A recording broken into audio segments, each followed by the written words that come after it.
girded with truth, having put on the breastplate of righteousness, and having shod your feet with the preparation of the gospel of peace. Above all, taking the shield of faith, with which you'll be able to quench all the fiery darts of the wicked one. And take the helmet of salvation and the sword of the Spirit, which is the word of God. Now, 4 times in this passage, the scriptures encourage us to stand. And we look at those 4 statements, and I'll group them into 3 occasions when the passage tells us to stand. The first time we see the encouragement to stand is in verse 11. It says, put on the whole armor of God, that you may be able to stand against the wiles of the devil. And in that context, it says if we're going to stand, we have to stand against something. So you're not just standing by standing, but you're standing in resistance. You're standing in opposition. You're standing against something. And what are the things that we're supposed to stand against? We're supposed to stand against whatever the devil throws at us. Whenever you take a stand for God, you have to deal with spiritual attacks. So Paul calls those spiritual attacks principalities, powers, the rulers of the darkness of this age, and he calls them hosts of wickedness. That means a lot of wicked stuff.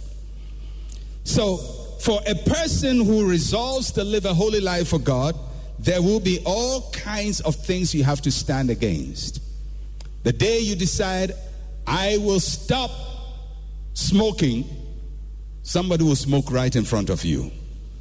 The day you say, I'll stop drinking alcohol, I'll not get drunk again, somebody is going to send you a nice bottle of wine, which you got this Christmas.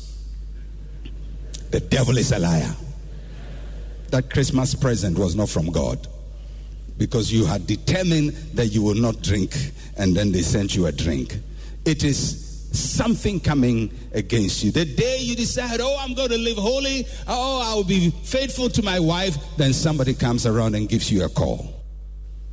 For the person who wants to build a good marriage, you have to expect that there will be evil powers that come against you. For the person who wants to succeed in your life's mission, there'll be all kinds of arrows thrown at you to bring you down. You have to make a decision that whatever Satan throws against you, you're going to stand. Whatever comes against you, you're going to stand. Whether it's a conspiracy of the devil, whether it's a principality coming against you, whether it's a power coming against you, you're going to stand. And you are here because the devil threw all kinds of arrows against you, but here you are on 31st December still standing. Stand against everything that Satan throws against you. Stand against the feeling that you are losing. The feeling that you are losing is probably one of your greatest enemies. When people feel they are losing, they lose. When you feel it's not working, it won't work. When an athlete feels she or he is losing, their muscles will freeze up. When a football team feels it is losing, it concedes a lot of goals. You can have a football team playing, 2 teams playing goalless. For a long time, nobody's scoring a goal. Everybody defending well. And then somehow, one team concedes a goal. And the resolve breaks down. They start feeling they are losing. And the goals pile on. Almost as if one moment they are strong, the next moment they are weak. Because they have a feeling they are losing. If you think you are losing, you will lose. Never allow your mind to tell you that you are losing or that you've lost. You have to stand against that. If you feel somehow at this end of the day, you feel, it's been a bad year for me. It didn't work out for me. Life has been so impossible.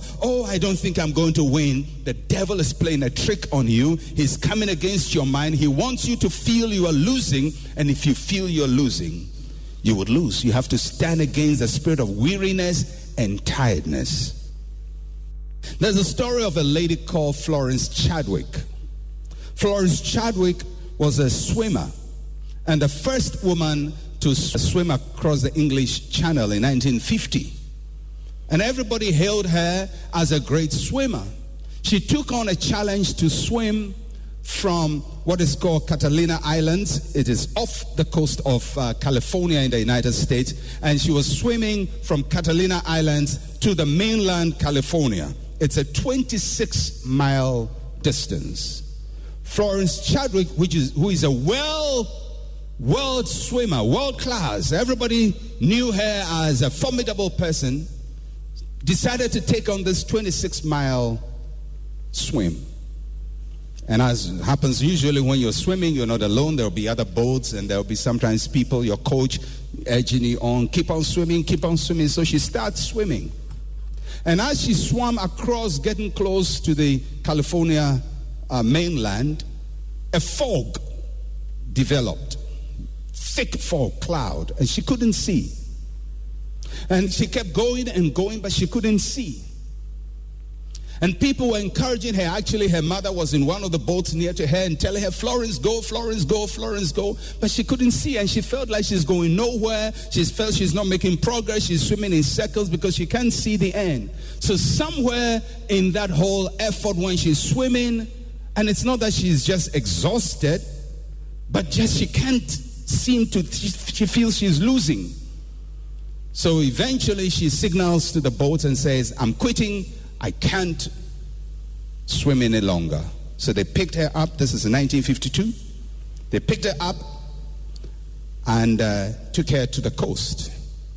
And when they took her to the coast, she realized that she had swum for 25 miles and a half.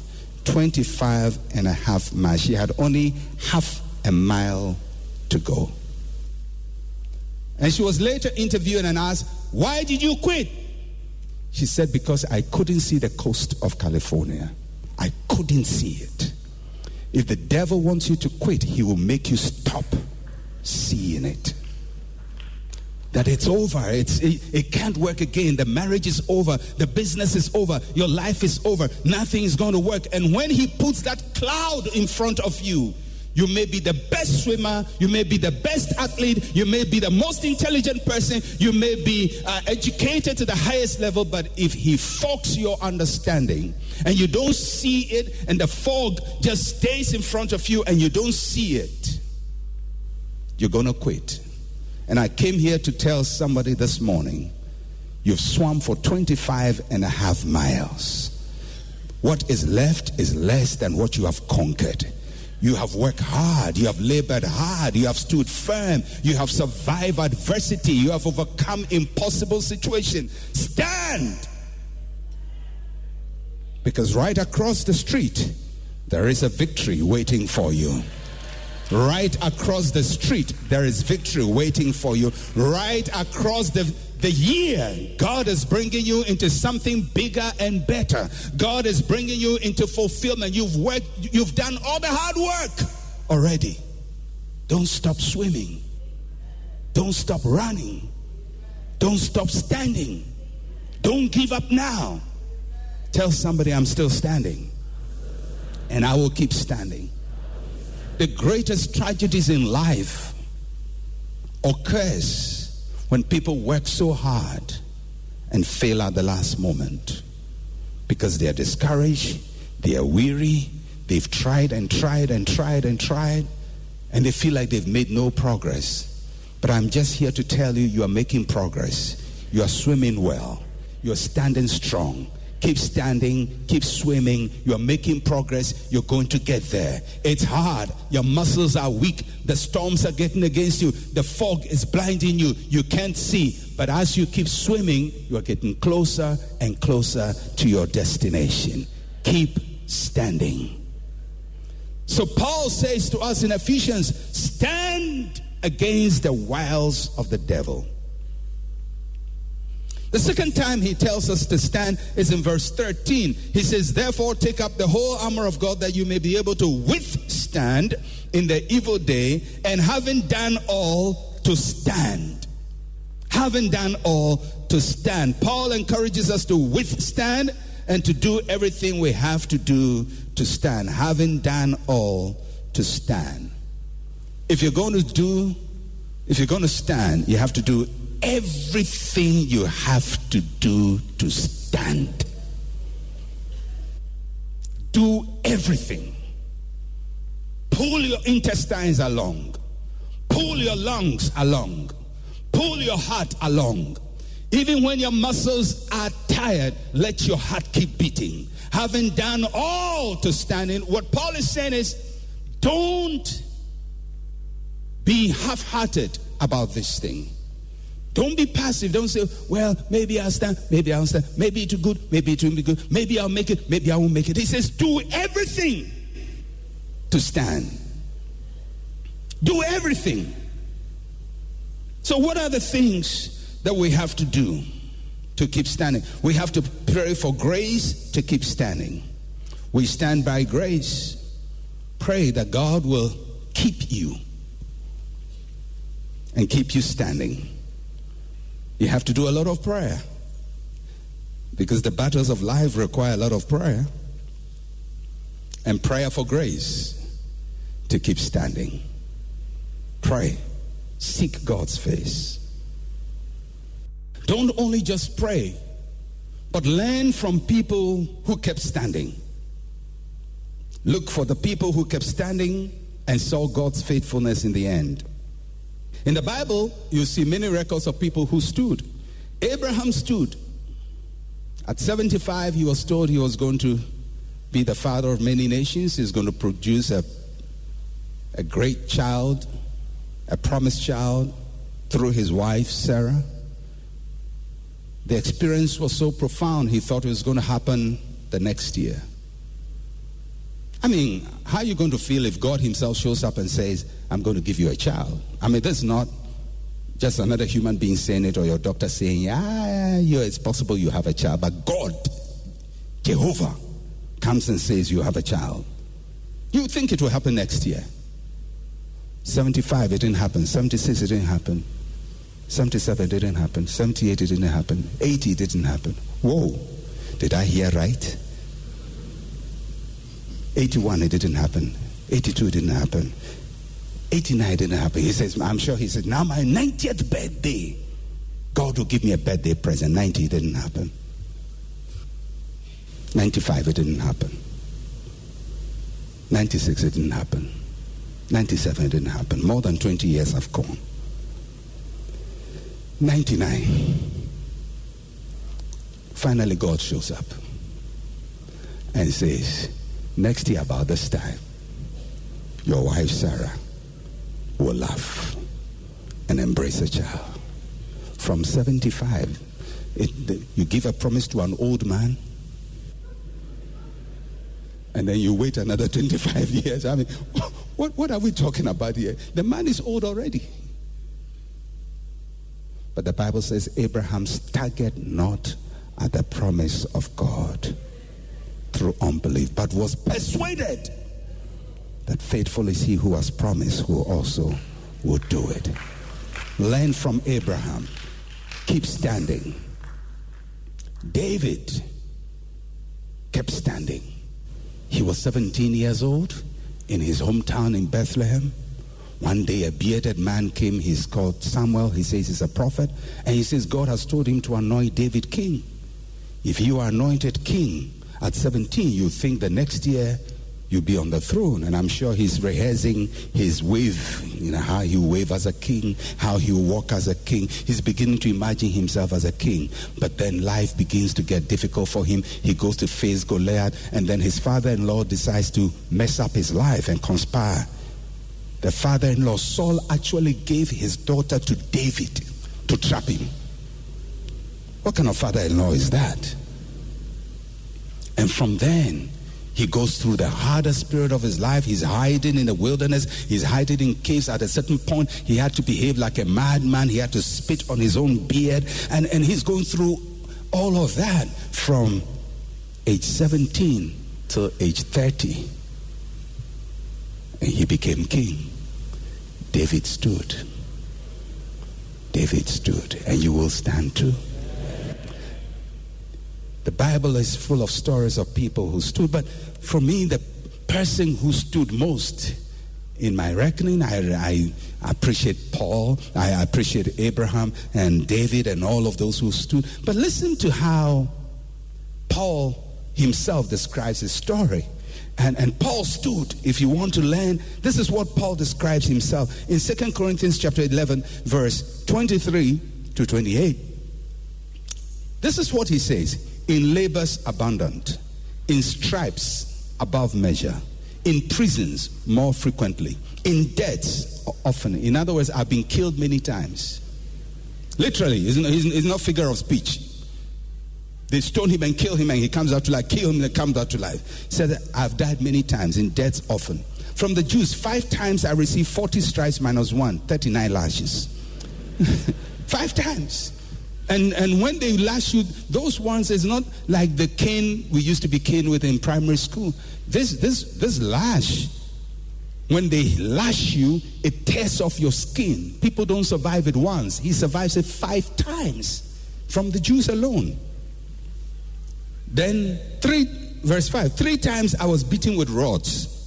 Once I was stoned. 3 times I was shipwrecked. A day and night I have been in the deep. In journeys often, in perils of waters, perils of robbers, in perils of my own countrymen, perils of the Gentiles, in perils in the city, perils in the wilderness, perils in the sea, perils among false brethren, weariness and toil, sleeplessness, often in hunger and thirst, in fasting, offering, cold and nakedness. Beside all these things, what comes upon me daily, my deep concern for the churches.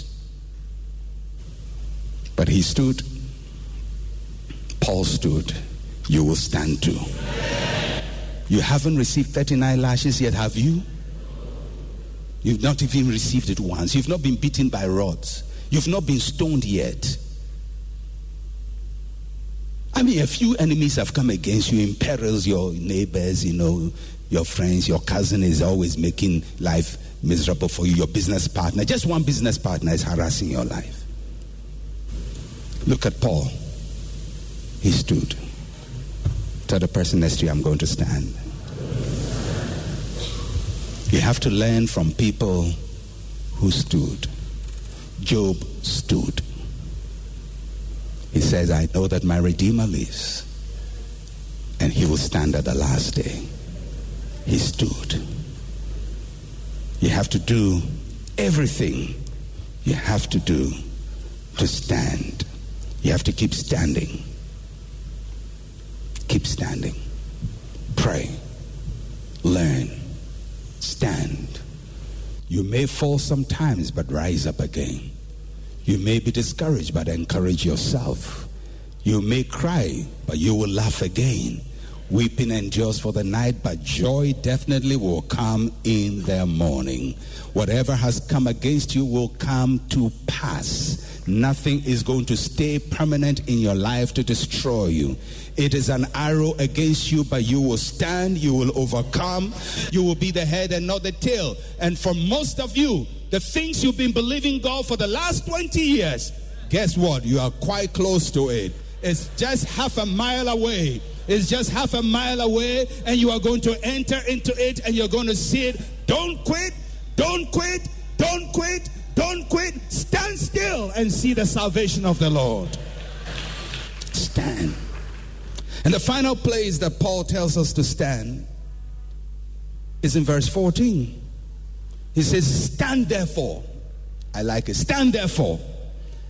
Stand therefore means that after you have done everything to stand, just stand. So the impression I get is, somebody who is standing and he's wobbly in his feet, but stand therefore. Still standing. I may be holding a walking stick, but I'm standing. My knees have been broken, but I'm still standing. I have been buffeted left and right, and sometimes I feel I'm not strong enough, but I am still standing. I am on the ropes. I've been giving blows, but I'm still standing. It's my rope-a-dope. Still standing. Still standing. So he says, stand therefore. Stand therefore. Stand therefore. Stand therefore. Stand therefore. Stand therefore. Stand therefore. Stand therefore. You say, Pastor, I don't even think I'm standing well. At least you are standing. You may not be standing straight, but you are standing. You may be bended, but you are standing. You may feel like you are bending sideways, but you're still standing. No matter what the shape you are in, you are standing. Because sometimes in life you don't stand straight. You stand bowed. You stand turned. You stand bleeding. You stand crying. But you're standing. And that's all God wants you to do. Keep standing. That's all Florence Chadwick needed to do. Keep swimming. My muscles are weak. Just throw one at a time. One at a time. One hand at a time. One arm at a time. And in a few minutes, even without seeing it, she would have inherited it. You don't see your way clear. Keep standing. He says, stand therefore. Now, how do we do that? See yourself standing. See yourself standing. You've come through fire and through blood. See yourself standing. You know, sometimes in life, it looks like giving up is the easier one. I have mentioned this before. I said it's like having a runny tummy. Sometimes you have a running stomach and you are somewhere in town and giving up is very easy. Has it ever happened to you? You just feel like I should give up. And then you think, if I give up, what will people say? Whatever energy you used at that time not to give up, use the same energy.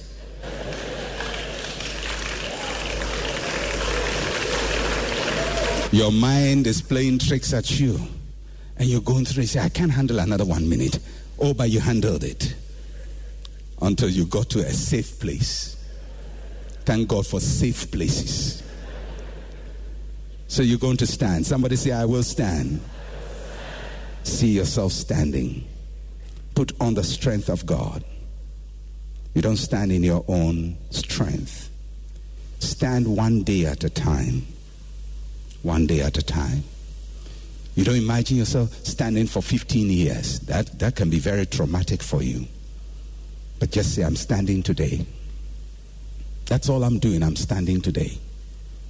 I'm standing this moment. I don't know what the next 10 minutes will be, but for now, I'm standing. And then the next 10 minutes, I'm standing again. And then the next 10 minutes, I'm standing again. And next day, I'm standing again. And next week, I'm standing again. And next month, I'm standing again. You stand moment by moment. There are some things in life that you don't have to have long-term plan for. I believe in long-term strategy. But sometimes survival doesn't need long-term strategy. You just need a short-term strategy. And the short-term strategy is, I'm surviving today. That's all. What's your plan for life? I'm surviving today. Don't you have a vision? It's for today. Can't you think of the next 20 years? If I do, I'll be discouraged. Because when you think about the next 20 years, all you're doing is projecting today for 20 years. And many times when you project today for 20 years, you'll be discouraged today. So all you need to do is to live and survive one day at a time. I'm going through the valley of the shadow of death, but I'll survive today. And let tomorrow come. It will take care of itself. I'll survive tomorrow too. And let tomorrow come and I'll survive tomorrow too. And let tomorrow come and I'll survive tomorrow too. And then there's one tomorrow after another tomorrow and another tomorrow. And before you realize it's 1 year. And then you turn back and you see how God brought you through. Now the thing that you thought was the worst thing of your life, you don't even think about it again. You don't remember it again because God brought you through the storm and took you to the end of your journey. How many of you have gone through life where you thought you would never survive and now you've even forgotten you went through it? Oh yeah, it's happened to all of us. You just felt, I can't take it any longer. I can't take it now. You don't even think about it. It's not even a memory in your head. Somebody has to remind you and say, do you remember 15 years ago when you went through this and you thought this is the greatest shame of my life, I'll never survive it? And look at you, you don't even think about it. Everybody will laugh at me. You've even forgotten about the people you thought would laugh at you. So I'm not saying survive for eternity. I'm just saying survive today. Stand today and stand tomorrow and stand next week.